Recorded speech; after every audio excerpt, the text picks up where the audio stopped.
60 degrees. I'm Sam Scott for KTUI.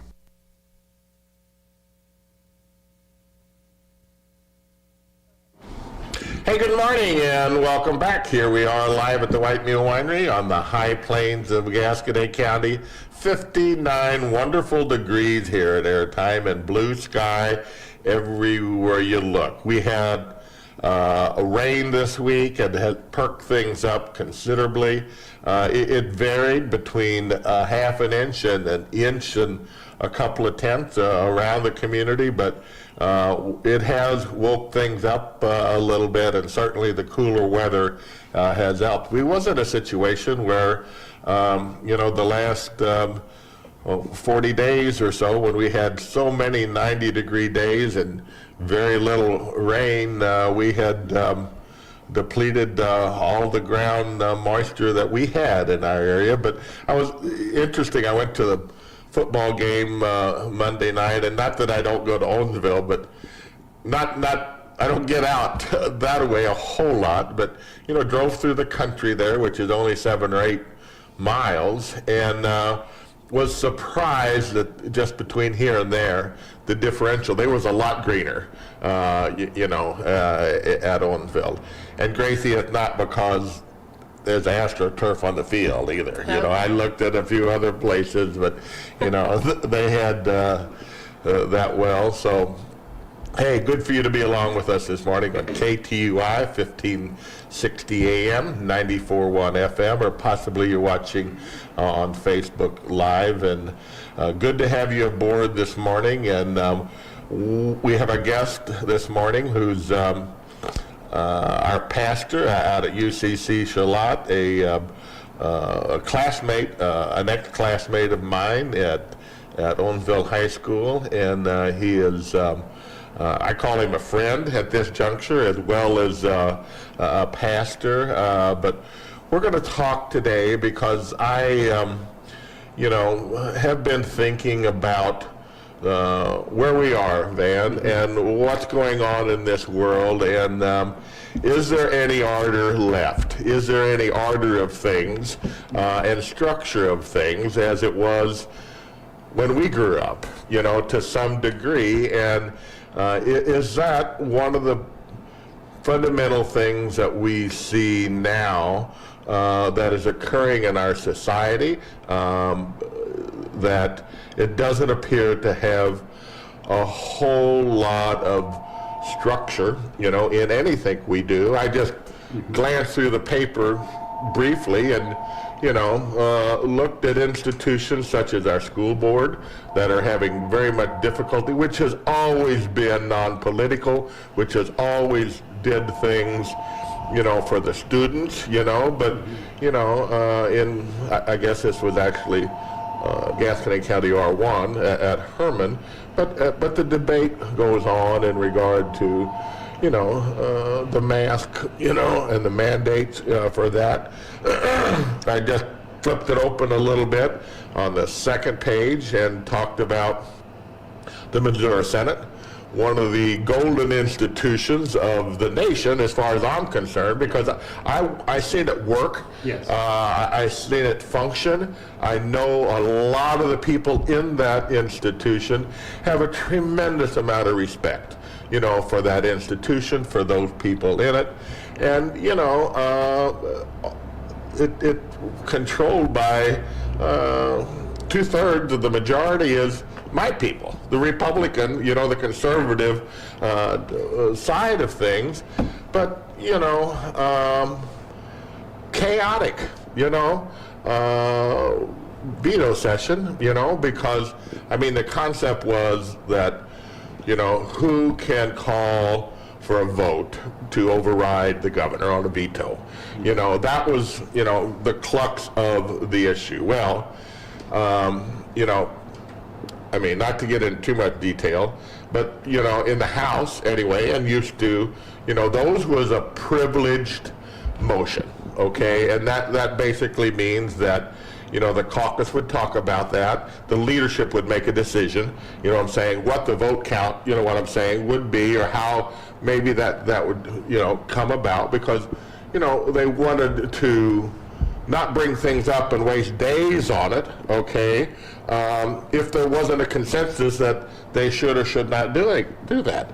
So, I mean, that's the crux of the question. Should one senator, have the ability to overturn, the institution of the Senate, overturning a law, you know what I'm saying, that was passed by the Senate, by the House, by the committee process, and at least call for a vote, to try to overturn that. So, golly, I mean, we have come to a place in our time that is different than when we grew up, Van. There was order and structure, in our homes. There was order and structure in our churches. There was order and structure and structure in our society for the very most part. And it come from a biblical basis as far as I am concerned, okay? Those things come from Moses, you know what I'm saying, that, on the Ten Commandments that came down and, from the mountains and had an outline of, 10 things that they should follow. And then, today, those are still prevalent. Nobody recalled them, that I know of. Nobody had the power to override that, God's law there. So, that's still prevalent. And then, the Jewish people added to those laws, by 600 and some, to add more structure, to add more meat, you know what I'm saying, to these bones, to cause an order of things to, to come about. When you and I grew up, your daddy had a dairy. Yeah. Tell me there's not order and structure in a dairy, and in that family, in that situation, because your dad and your family was up at probably 4 in the morning, you know what I'm saying? I know your dad milked in the evening, and I know he listened to Mizzou basketball before he went to bed, right? St. Louis Cardinals. St. Louis Cardinals. But that was order and structure, correct? And that's the way things would be, and your mom run the household like that, and taught school in regard to that. And that give us order. Well, it would give you order. I don't know that I necessarily, have that much order or structure. But it's changing. Yeah. And changing. And I guess I'm going to ask you, your question is, why is it changing? Because the last polling that I seen, Van, God is still believed in, okay? Somewhere in the, depending on the Pew Research or whatever, but, somewhere between 80 and 90% of the people still believe, in God or a higher order, that controls, a kind of a spiritual order of things. So if we most of us still all believe that God is sovereign and in control, what has happened to our order and structure that he laid out? Mm-hmm. Thanks for being here, by the way. Well, and Charlie, thanks for, or Grace, thanks for inviting me to come and to share a little bit.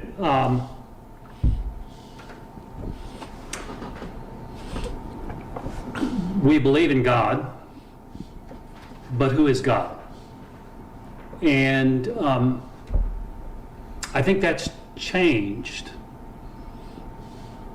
There has been a lot of years now that we have kind of removed any serious instruction about who God is, what his values are, what his calling is to us in relation to how we treat one another.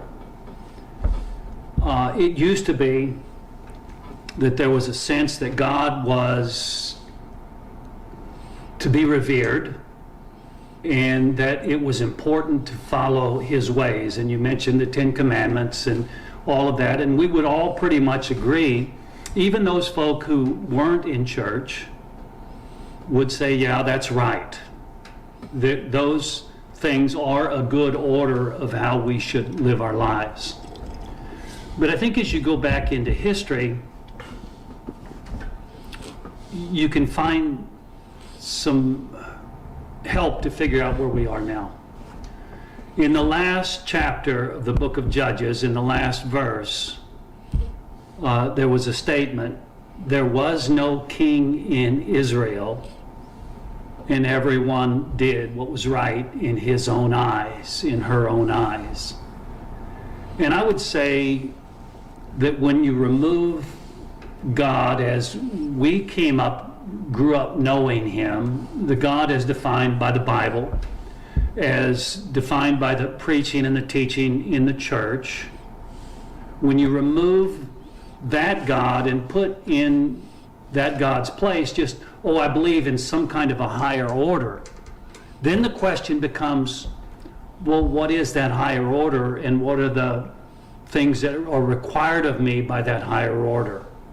And I think we have more and more people today who would say, well, I might believe in some kind of higher order, but I have no responsibility to that higher order. I'm going to do what is right in my own eyes.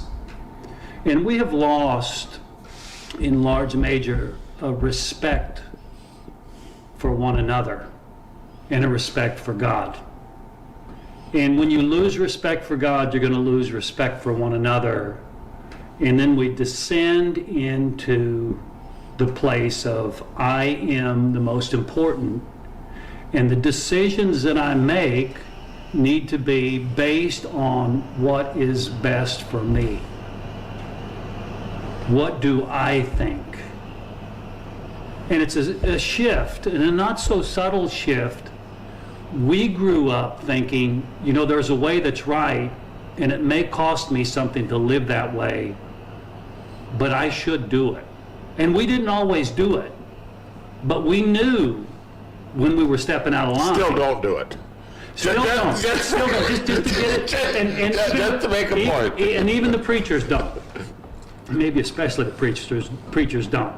We don't always do what's right in God's eyes. We sometimes will work to figure out how we can rationalize doing what we want rather than what is right.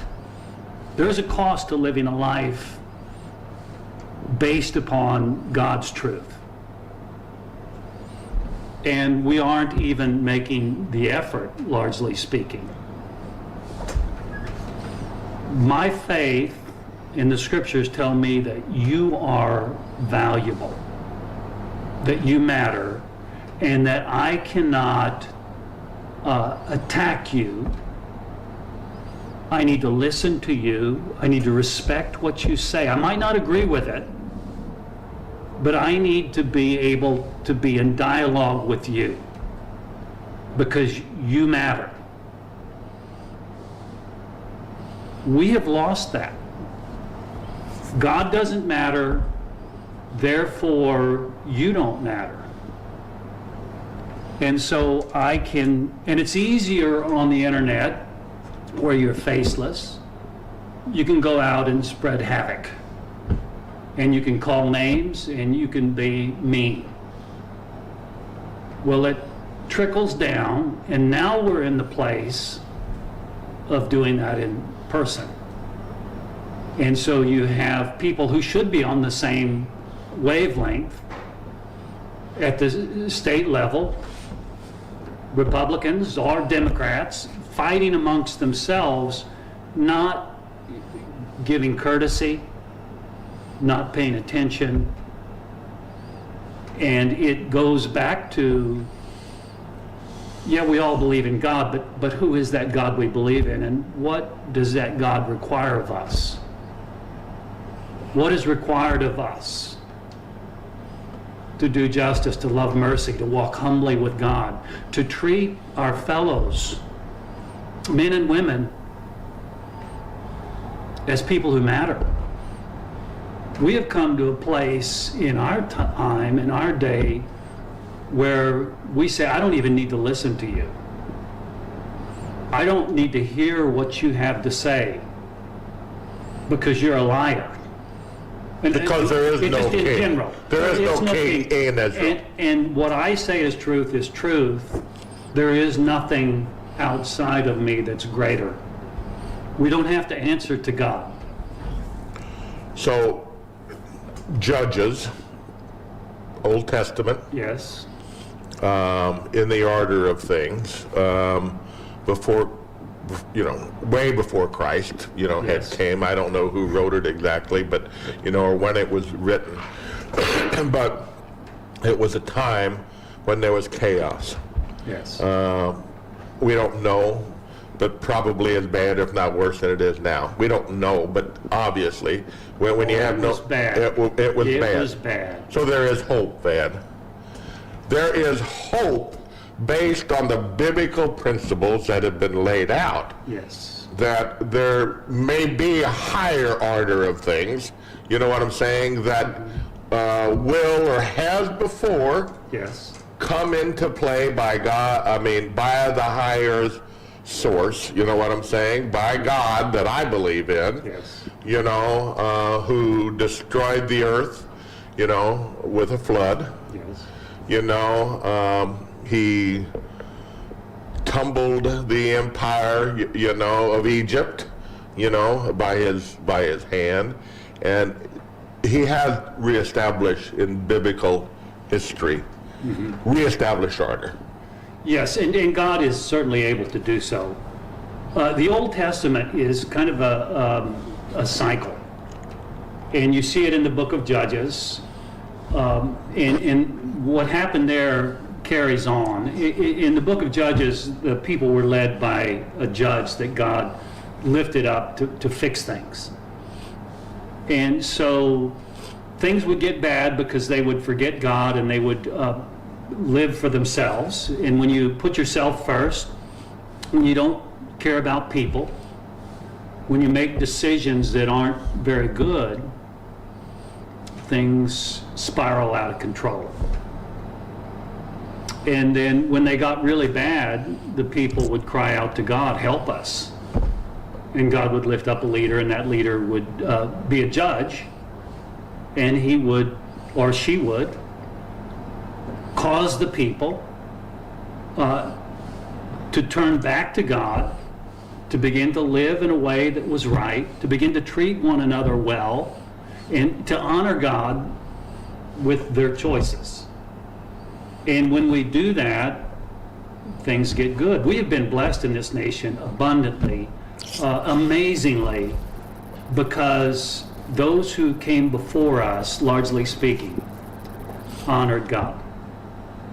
Not everyone, and not No. perfectly, but largely speaking, we sought to live in a way that honored God, and we were blessed. I mean, what we have is a result of the choices of our ancestors, those who came before us. Now we are spiraling out of control, I would say, because we have turned our back on God. Yeah, we believe in God, but we can't be bothered to go to church. We can't be bothered to read the Bible.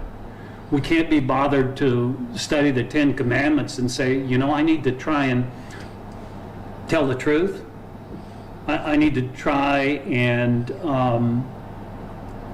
Honor God and parent. honor. Honor. I Right. need to respect authority. We have no respect for authority. We do not. We have, it is, you think of the police.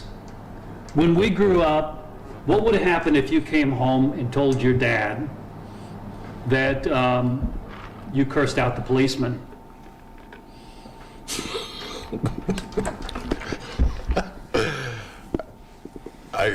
Would he say, "Oh, well, I'm just"? I want to be honest. I wouldn't have had the,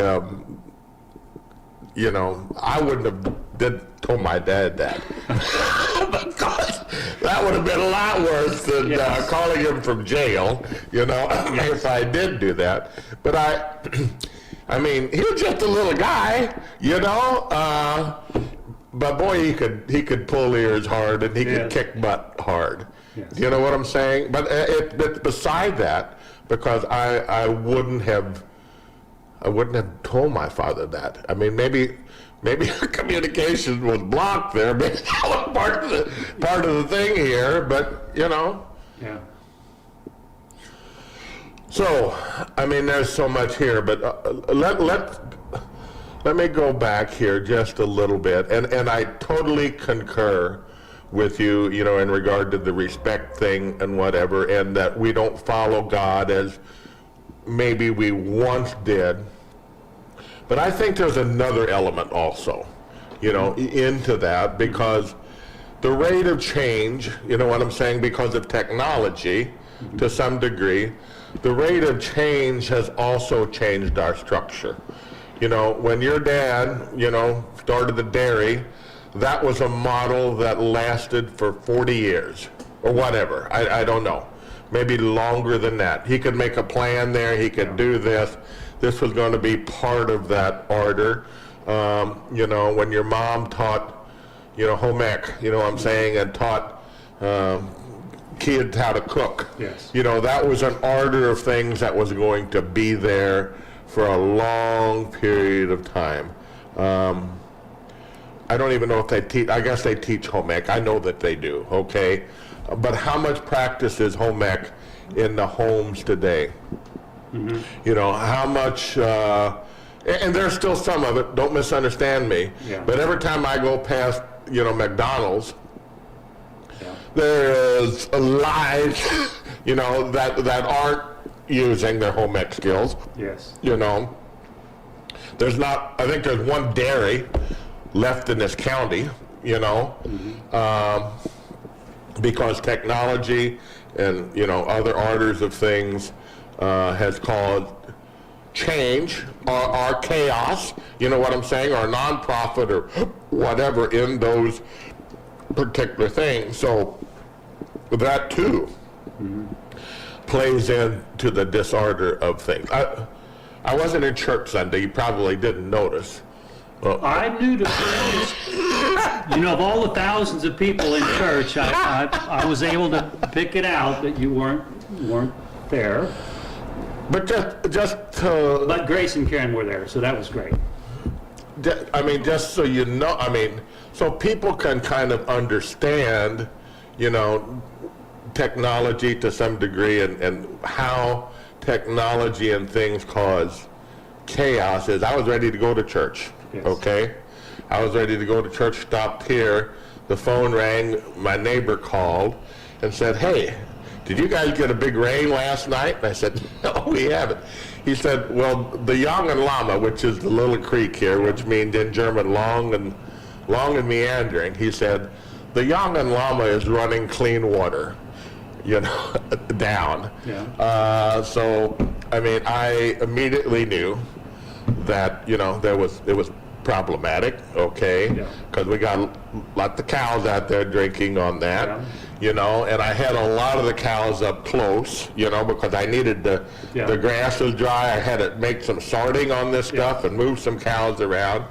So my order to go to church was interrupted, basically by failure and chaos in technology. You know what I'm saying? The water line broke, or whatever, and it caused disruption. You know what I'm saying? And you know, for me, a couple of the boys that was working here, we had to change or whatever. So technology gets us out of the routine, is what I'm trying to say, and that causes problems, right?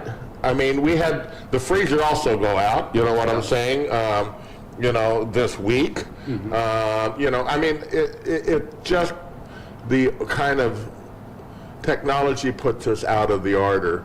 When Mom put a garden in every spring, you know, you know, we was going to do canning and we were going to do this when we butchered a beef, and those things were given. You know, those particular things was was given, and we didn't rely upon, technology, and it didn't change our life so quickly.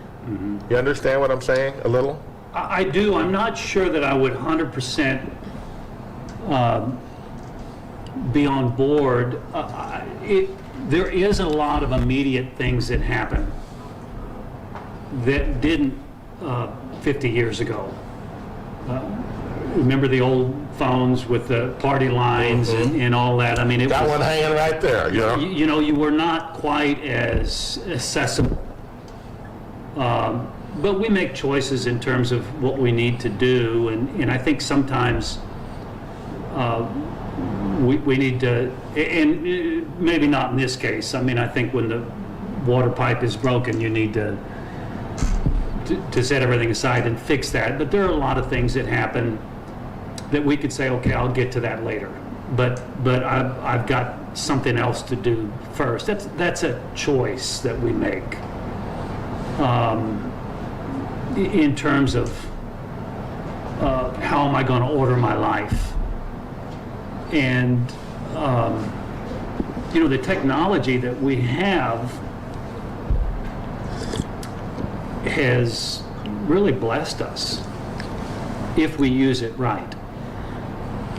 But it can curse us in those places where we don't use it right. It's no different than in the past. I mean, there's always things that are temptations. There are always ways that we can mess up our lives. And it's not different. It's just maybe a little easier. And I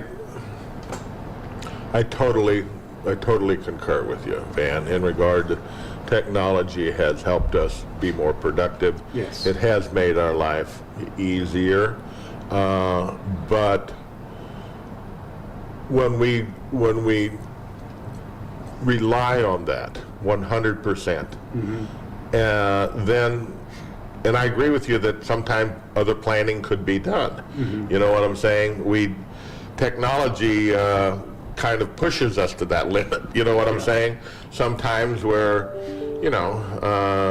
if the cows were all running out there, drinking out of the creek or ponds, you know what I'm saying, as they once were, then, you had some time to do whatever because there was still those resources there. But technology kind of pushes us into a fervor, sometimes that you got to do this, you feel you have to do this. And I'm not only talking about this kind of technology, you know what I'm saying?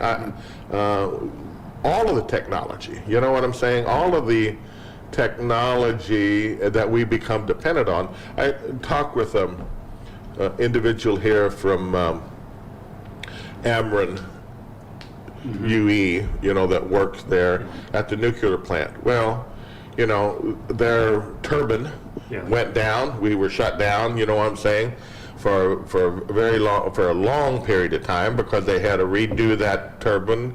It's a huge thing.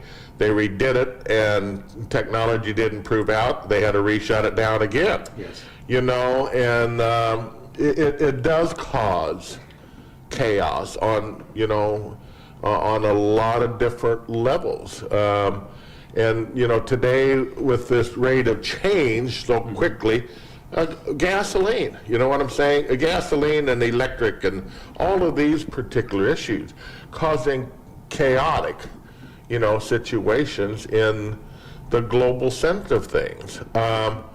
It will have consequences. I mean, China, whether they do it or not, I just read this week where they were going to, they were building coal plants, you know what I'm saying, like crazy, and, they're going to quit building coal plants, you know what I'm saying, because of global warming or whatever. They're going to quit doing that. So technology changes this, causes disruption, which is a factor in the lack of order.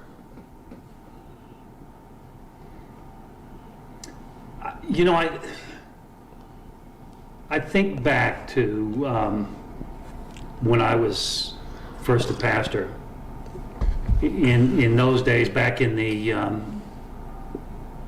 early 80s, we still did things with a mimeograph, and a typewriter. And to put together a bulletin, you had to get everything typed up, you had to get everything, and if you weren't a very good typist, then you had to get the white out, and you had to go through, and then you had to give it to the secretary, and the secretary would work with it, and it was a 3-day process to get everything the way that you wanted it, to get a bulletin out for Sunday.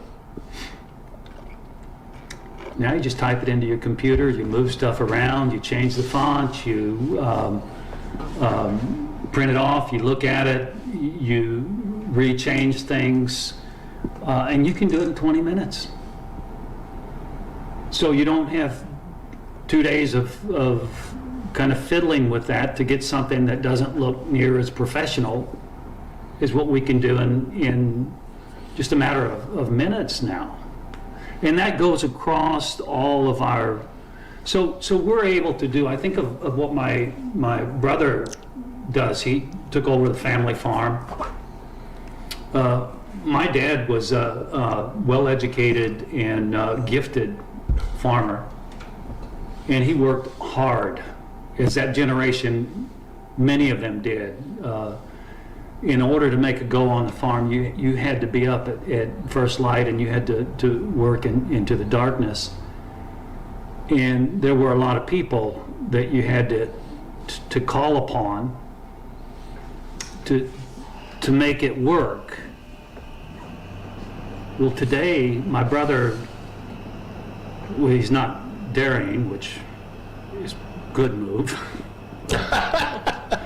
in terms of labor. Although that is, I mean, the mechanization of that is just phenomenal today. Unbelievable. But I mean, he is able to do with one guy 6 or 8 times the amount of productivity that my dad did, and not be up at 4 in the morning. Because of the mechanization. So Right. there's a blessing in that. Absolutely. It's what we do with it. Absolutely. Absolutely. The old statement, idle hands are the devil's workshop. Mom said that quite a bit. And I think because of the mechanization, we have a lot more free time than we ever did. And I don't know that we value it as much. Well, I think it's one of the other key elements, Van, that in my thought process that I wanted to talk about today, and that is servanthood. Yes. And serving others, and how that, becomes, in my opinion, one of the keys, one of the most important keys to happiness. Yes. Is not serving oneself, even though I do, you know what I'm saying? Yes. But serving others, like your father Yes. did, you know what I'm saying? For them, 18 hours a day, give him happiness. Yeah. You could tell it, you know what I'm saying?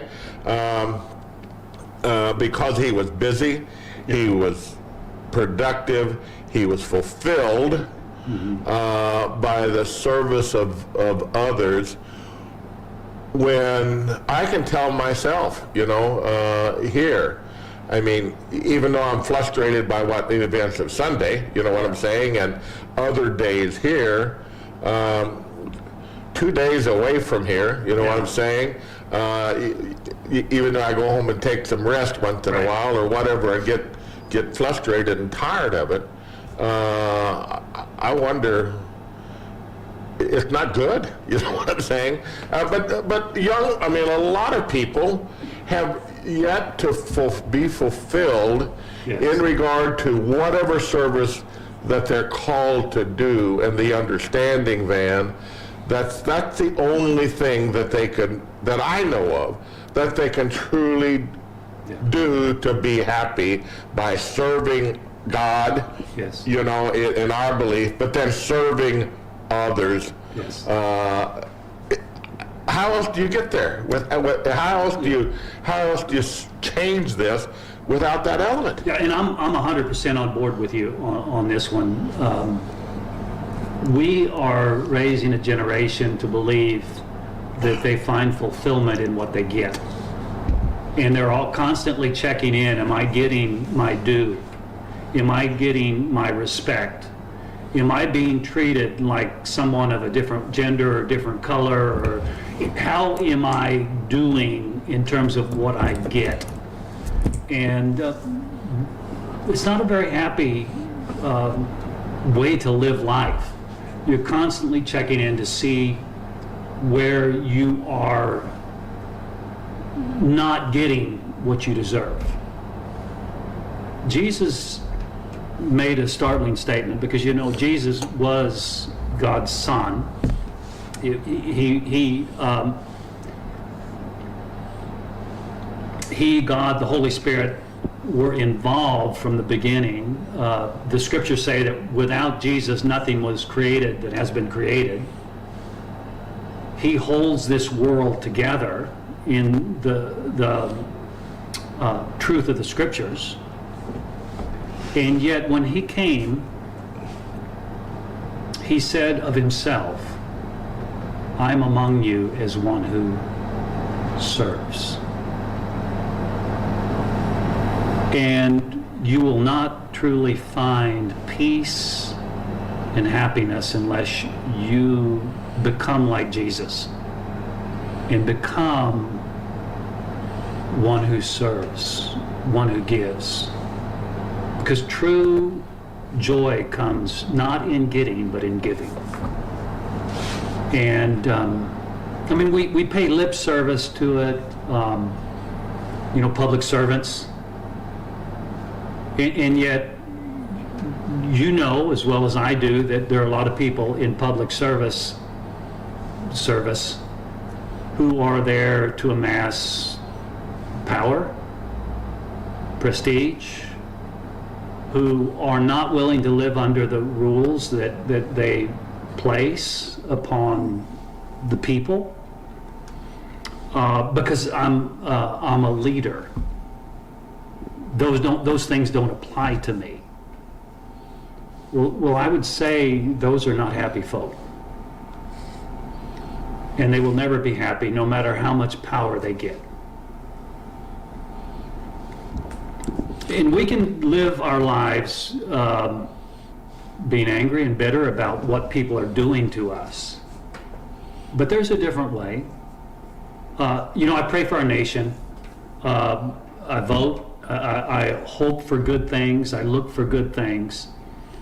And yet I don't know. We're in a time right now that I believe is more fragile than any time in my lifetime, certainly.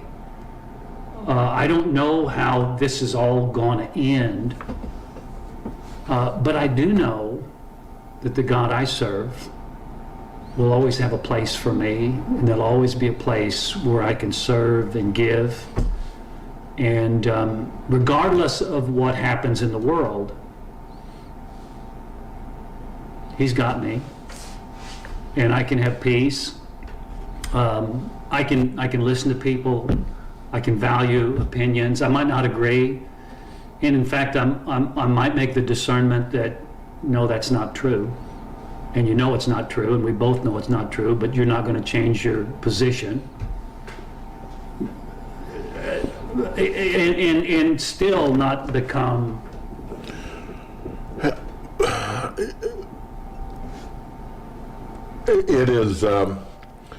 It is difficult to, you know, think through my eyes when I was 20, Yes. when I was Gracie's age, or even 30,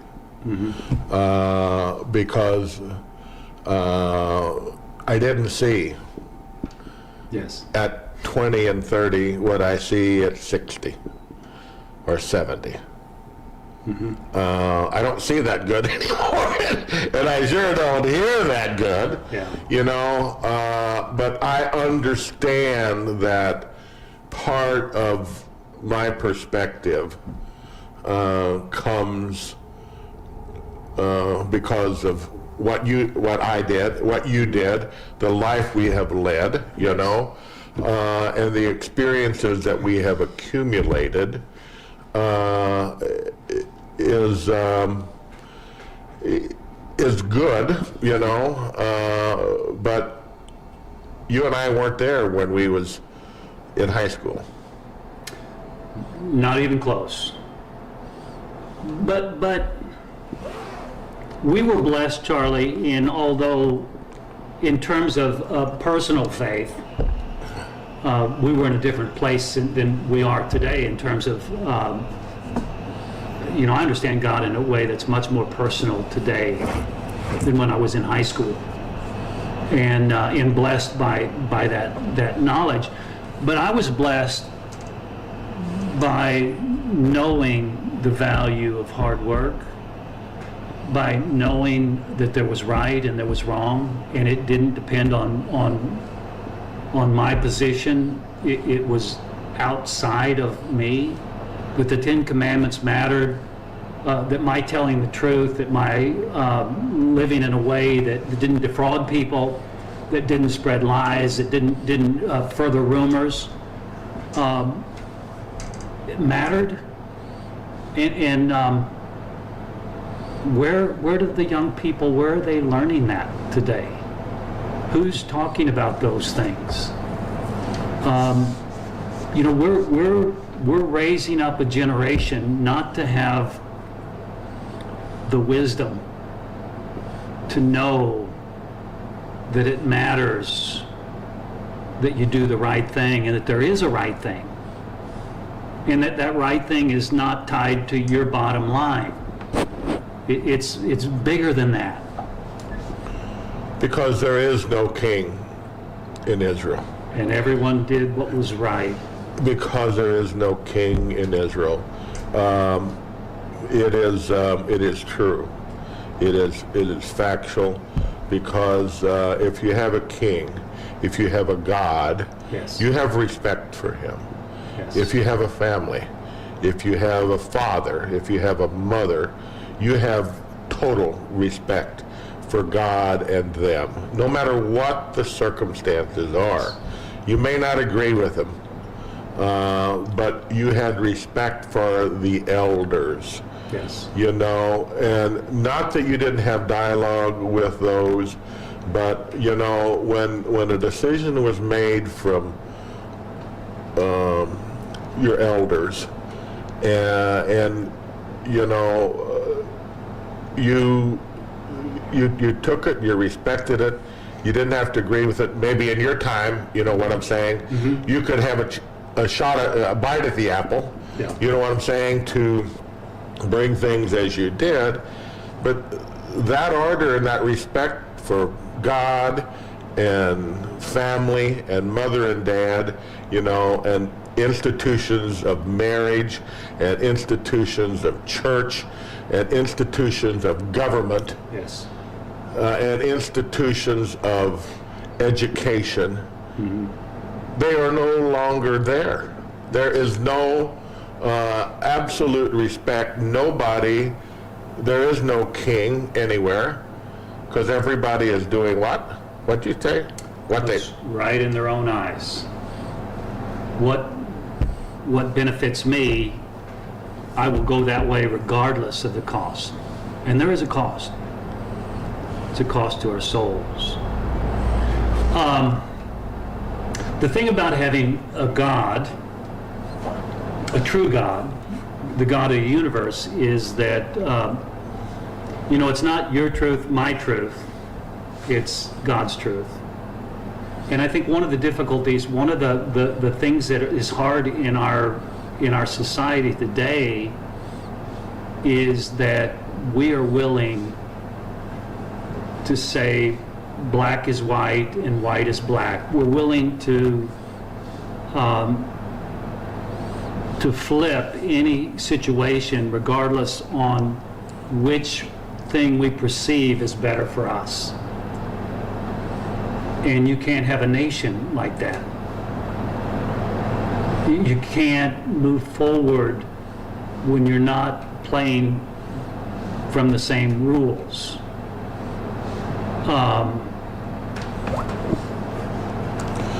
Yeah, and a tougher democracy, Van, you know what I'm saying? These things are tough.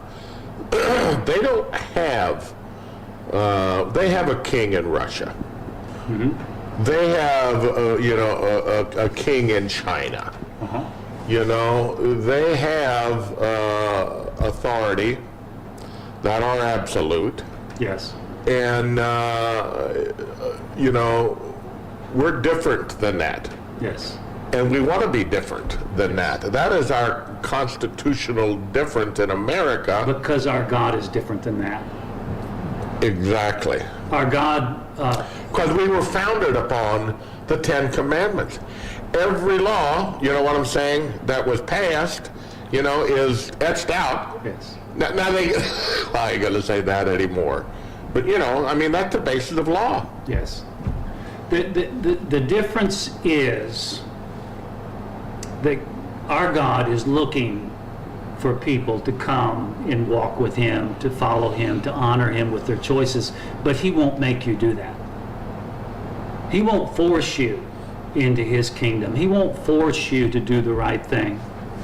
He'll call you to, He will woo you. He will encourage you. He will speak to you. He will, but it's like there was a very appealing young man in the scriptures, in the Gospels. He was wealthy, he was kind, he was generous, he was good. He was an estimable young man in every way. And he came to Jesus and he said, what do I need to do? Because I want to honor God, I want to follow God. And Jesus said, well, and he starts going down the Ten Commandments, and the guy said, I've done all that. I'm doing all that. I'm living that way. And Jesus, the scripture said, looked at him and loved him and said, come, follow me. Sell all that you have and follow me. And this young man said, I can't do that. Because he was wealthy. And his wealth meant more to him than honoring God. And he went away sad. And Jesus let him go. And God will let us go if we choose to. He won't force us to be a part of His kingdom. He won't force us to make good decisions. But if we want to honor God, He wants us. Servanthood. He wants us to He walk. wants us to Yes. serve Him, serve our fellow man. And that's what He called this wealthy individual to do, is to, that's all you have to do, is to serve me. And we try to make this, and I'm not telling you it's easy. I'm not telling you that, I always hear God directly, because my errors will show you that, But you have heard Him in your life. I have heard Him in my life, and I continue to hear Yes. Him. And maybe on, whether or not I, put another 50 cows on or do this project or whatever, but on the simple things, on the things that really matter, Yeah. He does still speak to me. It's pretty simple. Yeah. You know what I'm saying? It's pretty simple to open the book. It's Yeah. pretty simple to open my heart and have a prayer with Him. And on the things that really matter, Yeah. on the things that are consequential to me and everybody else, it's just clear. Yeah. His message is absolutely clear to me on those particular things. I'm not telling you I listen all the time, but Yeah. because we grew up the same way.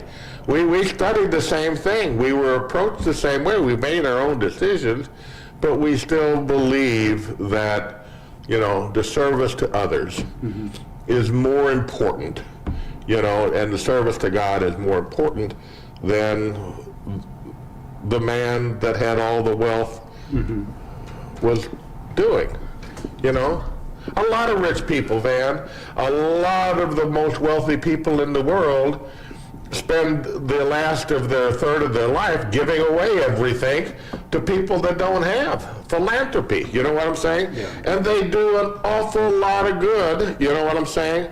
I think, Yeah. with that. I mean, you and I, Charlie, are both wealthy. In terms of the world, I mean, we are incredibly blessed. We have, Tell Woody that, will you? Because Woody, the bank, no, I am totally with you. yeah, so wealth is a blessing. And it's not about how much money you have or don't have. It's, see, my peace, my serenity, my joy isn't dependent on politicians somewhere making decisions that I agree with. It's based on having a Savior, having the security of knowing that my life is safe. There's nothing that I need to fear as I live my life honoring God. There's no thing that I need to go through life feeling bad about, feeling cheated in. There's no, because God has given me life, and He's given me a future, and He's given me a hope.